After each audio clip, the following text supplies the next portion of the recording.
replicate these characters in Ganon and Ike. These characters also can outrange you so well. And Ravenking and Rickles do their spacing game best, and that's how they really bring out the high points of these characters. Yeah, we were talking about the heavy hitter team of the double Roys, but they're fighting Ike Ganondorf, which is kind of a powerful team to put it as lightly as possible. Yeah, these guys are behemoths. The characters. Definitely, and we're starting on Pokemon Stadium. Ravenking I think he's just going to be playing this little anchor in the center Pokeball, right, where he's just going to try to pass the serve over to Ganondorf, where Ganon can use his giant smash attacks or his forward air to turn the serve to And I think we're going to see a lot of up Bs. Ravenking, when he's really struggling to breathe, he goes for that up B so often, and it gets him out of a lot of situations. Nice parry from Rickles in the center of the stage, and he's going to claim stage control for himself, but now Roy is going to knock Ike over to the side. Yeah, you split, and when you think you have your one-on-one, the other Roy helicopters in. You see that dash on the ground? It's so fast. Okay, good interruption from Ravenking there, just landing to stop a double-edged dance. You can hear that dash a mile away with his metal greaves. It is going to be Ravenking who takes first blood, though, as he lands. I think it was a back air into the face of a Roy. Wow, survives that Ganon there. Well, as well as you can, even though you were in a good spot to maybe make it back. The follow-up hit cleaned up the second Roy, and now it's going to be 5 stocks to 4. Yeah, they're kind of stuck at this left side of the stage. Even that up B didn't really get Ravenking out of that situation. But good formation on the ledge trapping from the double Roys. You saw, I think it was Big Mac who was the one who was up front. I actually don't know which of these Roys is which. They both are using the Kingdom Hearts tags. Totally. Right, Sora and Rox. I'm not really sure. I'd imagine.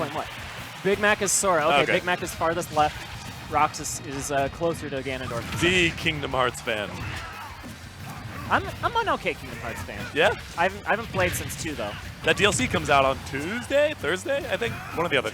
Well, that's hype. Yeah? Hype. Roy commanding center stage again.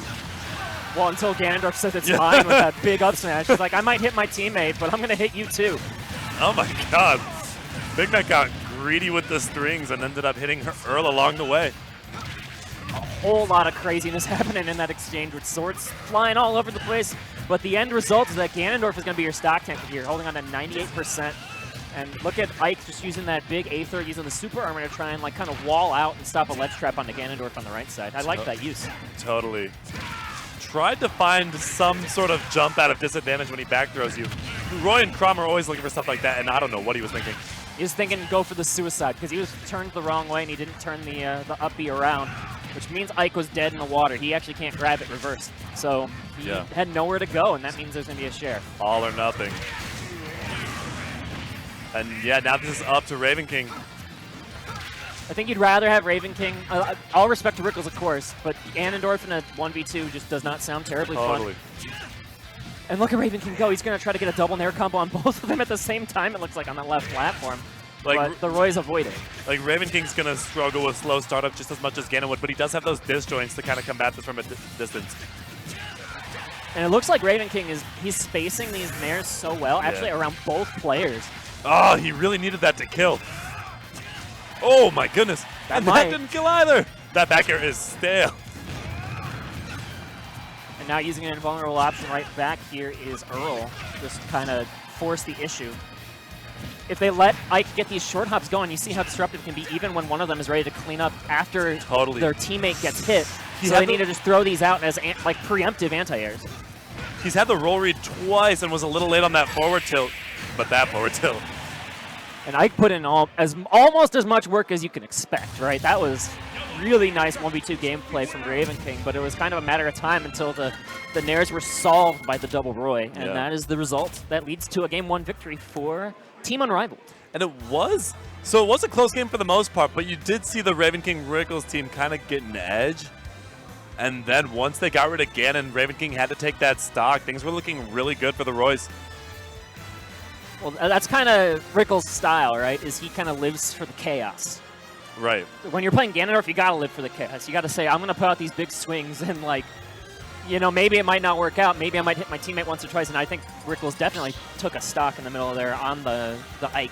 Yeah. With just a big up smash. He was trying to control center stage with it, and there was an Ike in the fracas, and that happens sometimes. But that's the style of gameplay you need to take to the table here as a Ganondorf player. Well, and that's one of those instances too where a character might not be as strong in like single play, but in doubles play, like when moves like that can't be predicted or foreseen as much because you're too busy fighting the other teammate, those moves can be a lot better. Definitely, and now that up smash is going to take up even more like total surface area because we're going to one of the smallest stages in the format here in Smashville. Totally. A little bit less room for these Roys to take advantage of their airspeed, right? Yeah, oh, good tech on the part of Rickles. Can make that.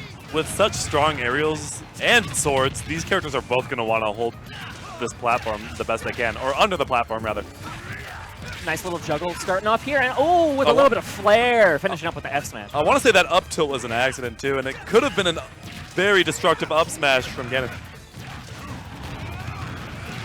A lot of big swings on the left side of the stage as we saw Ganondorf down smash into a Ike forward air, but the shield's not going to fall this time. Totally. And Ravenking definitely wanted to swing at Earl more off stage in that instance, but he was kind of drifting next to his teammate Rickles and couldn't. Wow. 2 missed recovery. I think that first one was like a semi-spike where it just sent the Roy at the worst possible angle. But then I think that the second Roy definitely should have been able to make that one back. That's unfortunate. Yeah, there are very specific angles that Roy's just cannot recover from. And it's really easy to mistake yourself in these blast zones and lose the stocks with Roy. Right, but that sliding forward tilt gonna get the job done onto Ganondorf as he loses stock. Now the one big difference in these stocks at the bottom of your screen is Ike is bleeding a lot. He needs to play very conservatively here and let Ganondorf kind of be the point man. Oh, totally. Doesn't get the either. No, these Roys, they're so good at like catching onto each other's hit stun and just converting the aerials. The awareness is excellent, but that was a very aware forward smash, just knowing where that Ike had to land. He wasn't going to be able to make it to the platform, so just let her rip right at that angle. Totally. Ooh, notice how he waited to let the grab off so he can use that invincibility to kind of retain a hit from Ganon. A lot of flying Roys again, dying on the left side. Yeah, lots of blood-curdling screams. I love that both these teams are not letting any one player make a single mistake. And then one of them slides in, the next one will try to cover that, protect their teammate. Yeah. In the fracks. That's just how you know when someone has just great reaction time in doubles, is knowing like how the game state changes from second to second. And we have Rickles holding the stock once again. Hopefully Ravenking can hold this stock a little longer. Yeah, Ravenking does not mind playing with one stock 90% in the face of these Roys. But now he's getting sandwiched a little bit, and he's going to be forced to recover. But he sneaks by. Oh, that eruption just barely missed on the part of, I think, Roxas. There's going to be another share stock. Look at Sora dip. Oh, no. He went for the footstool. Oh, I guess no share stock. It's going to be Ganondorf or die here in this one. Totally. I think Ravenking noticed that he was off stage in a bad situation anyway and was like, maybe I should let him try the 1v1 this time because he knew he wouldn't get a 2v1 or 2v2 that long. Oh, and that's not how you wanted to see that stock go. No way. Turning it around with a forward air off the ledge and no tech on the part of Roxas means that I believe it's going to be Big Mac here versus Rickles in a 1v1. Totally. And yeah, this isn't best of 5, so this could be a tournament game. It's not going to do it. He has his jump. Oh, he doesn't have his jump. Either way. I think he tried to double jump out of the corner, and that double jump got caught by the foot at like the last possible second.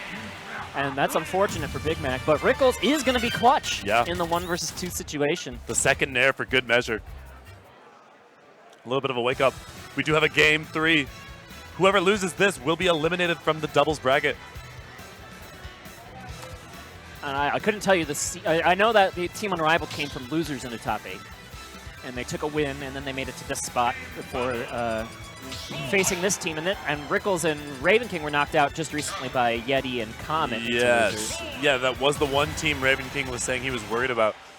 And I know they really want that run back, so both of these teams are really going to do what they can to make it to Did they both get knocked out by Yeti and Comet? That I don't know. I'll have to check that, Brad. Back to Smashville. Whoa. Jinx. Hello. Nairs and fairs. Both of them whipping a grab facing the other way. One of those hilarious instances. And wow, Earl just carrying both of them to the right side of the stage with his own fair. Team Unrivaled was knocked out by the Nebraska team. Gotcha. Quaz and Censored. Quaz and Censored. we saw them on the winner's side of bracket just We now. sure did. Fantastic team. Oh, big swings.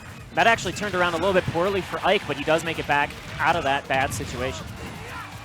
Totally. Goes all or nothing in that F smash on the shield. Not going to pan out for Big Mac. But that's Earl saving his buddy's bake, and you saw him challenge on that center platform, not allowing Ike to land there at all, even though Ike was trying to go and challenge a teammate up in the skies. Oh my goodness, that sliding forward tilt. And the counter on the left side. Wow. And the first one didn't work. I didn't know if he'd go for it again, but he did, and it was good. Command grab, though, from Man Bear Big Rickles coming in big with that move that eats through the shield. Wow, that quick up air to really get Rickles off of him. But Rickles is going to take all of his time to get back onto the stage, and this is going to put him in a good position as he gets this command grab. And going for an early gimp. Wow. 37, I think 40% or something after the hit. Yeah, and these heavies are looking really good. Rickles particularly, as Ike has been taking a couple of his lumps this game, but Rickles holding onto the stocks, not being afraid to recover, take as much time as he can. Ike is holding on just long enough in some of these sticky 1 versus 2 situations that look really bad for him, but then it's Rickles coming back behind with the clutch. Ooh, whiffs the Blazer. And you're right, and Rickles still doing a great job just playing super passively, not approaching as much as he has to, because approaching these characters will get him punished off of shields for sure. But when he sees a Roy and hit stuns, he swings with Nair or Wizard Foot, as we just saw. Very violent Wizard's Foot. If you try to, like, that's the thing about this stage, right? Like, those particular burst speed options from Ganondorf cover even more ground here. And you think you can retreat from Ganondorf with your quick move speed, your quick dash speed with Roy, right? But then he comes at you with the Wizard Foot while you're retreating, and you're just stuck. Nowhere to go. But, oh no, Rickles is going to die at 50%. And while Red Team is still looking really good, you never want to take your chances, you know? Not against a player like Big Mac, or sorry, Earl. Good coverage on the part of, oh no! Oh no! That's tough. It was an uphill battle for the Roy in that situation, but you still don't want to see those recoveries miss. And that's how you can tell, like, the Roys are secondary status for both these players. But they still had a very good run getting into 5th place at Frosty Faustings with the double Roy. But it is going to be Rickles and Ravenking moving on to semis. Also just an awesome adaptation from Ravenking and Rickles. They lost that game 1. Not too commandingly, it was still really close, but they turned it around and did what they had to do. And they were the Frosty Faustings 11 champions.